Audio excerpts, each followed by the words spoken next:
It took 10 years of reading, writing, and studying. Rebecca didn't give up. Each time she felt like giving up, she heard her grandmother shouting, "Say it plain, girl. Mean every word of it." Portia was 15 herself before Rebecca became secure as a teacher. Students challenged her, but they didn't plant fear in her. Teenagers the school board said belonged in prison came into her class sleeping and nodding. By the end of the year, they were passing with ease and leading group discussions. Regardless of what the school board said about Jefferson, Rebecca filled with hope when she looked out at the students in her class. She wouldn't teach anywhere else. Located at 390 South Chicago Avenue, half an acre of woodland spread across the back of Jefferson High School.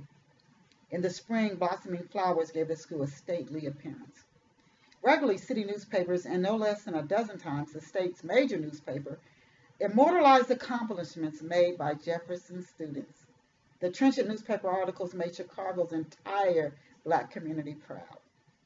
Tyson and Rogers, Chicago's two other predominantly black high schools, produced the city's finest athletic squads. Jefferson won only two state crowns in athletics since its inception in 1911, and those were in basketball. More popular subjects at Jefferson were science, theater, and English. Jerome Morgan was the first man to discover blood plasma that helped control sickle cell anemia. Milton Davis, Priscilla Wern, Timothy Jones, and Tiffany Howard were members of the Company of Playhouse H. Renee Howard and Carlton Dever traveled across America in a musical comedy. Gary Stewart was a community activist and a United States representative at the United Nations.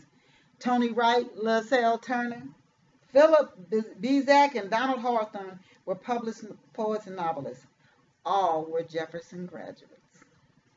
Jefferson's principal was a short, stout, heavy-footed woman named Sheila Williams. Jefferson's vice principal was a soft-spoken, tall, stocky man named Darrell White.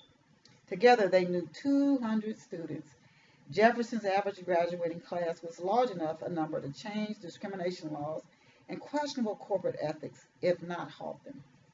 They realized that 40 years into the future, Jefferson's class of 1972 would be a neighborhood, several communities, a small town. It was therefore that they demanded nothing less than 100% from their faculty.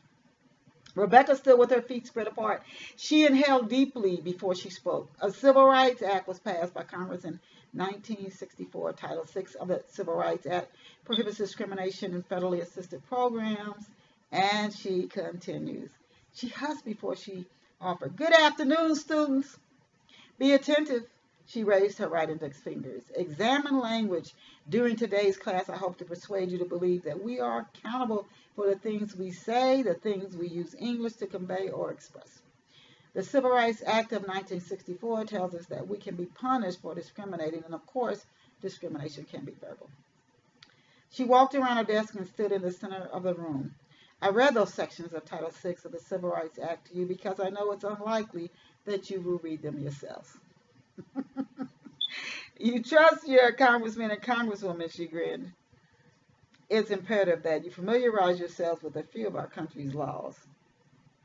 I'm going to, but that's not what I'm driving at to iterate during today's class.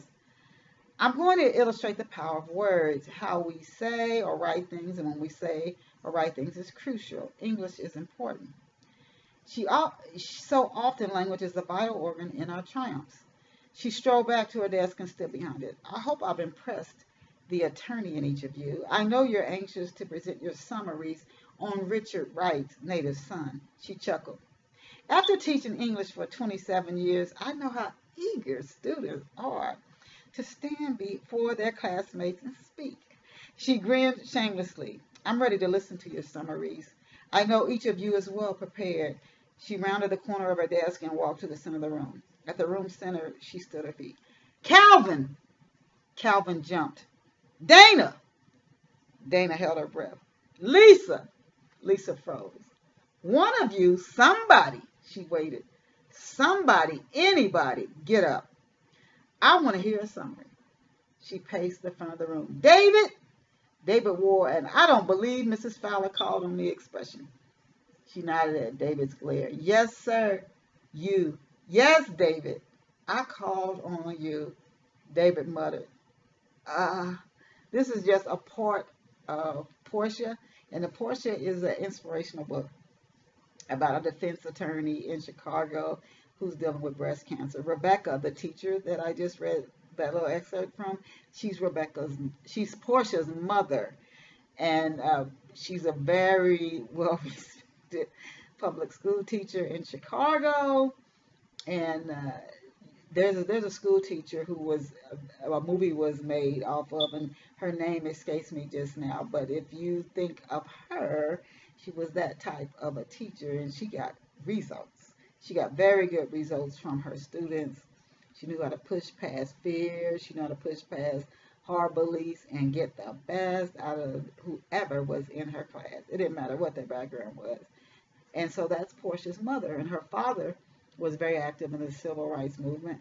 But she's got a struggle that she's dealing with.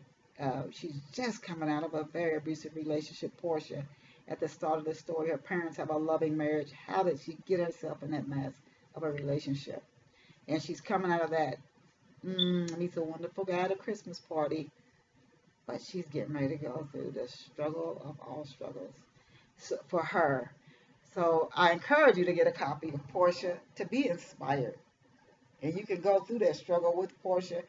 Particularly if you're going through a struggle yourself, you can go through it with her and see how she deals with it. I don't sugarcoat it. You can see how she deals with it and see if, I'm dealing with my struggle that way. And then see how she comes out of it as you work your way through what you're going through. We're not meant to struggle. We're not meant to stay in struggle. So if you are in a struggle, you're not going to stay there. At some point, you're coming out. So just keep doing the work and the steps to get out and to get through. And I encourage you to get a copy of Portia today. It's in ebook and print format. Just look for a copy by me, Denise Turney. And you can read free excerpts of Portia, of course, at Amazon.com or at our website at Chista.com. And I'll see you back here next week. I'm going to do another novel reading. I love doing these readings. So please bookmark and subscribe to our Chista.com YouTube channel. And I'll see you here next week. Bye for now.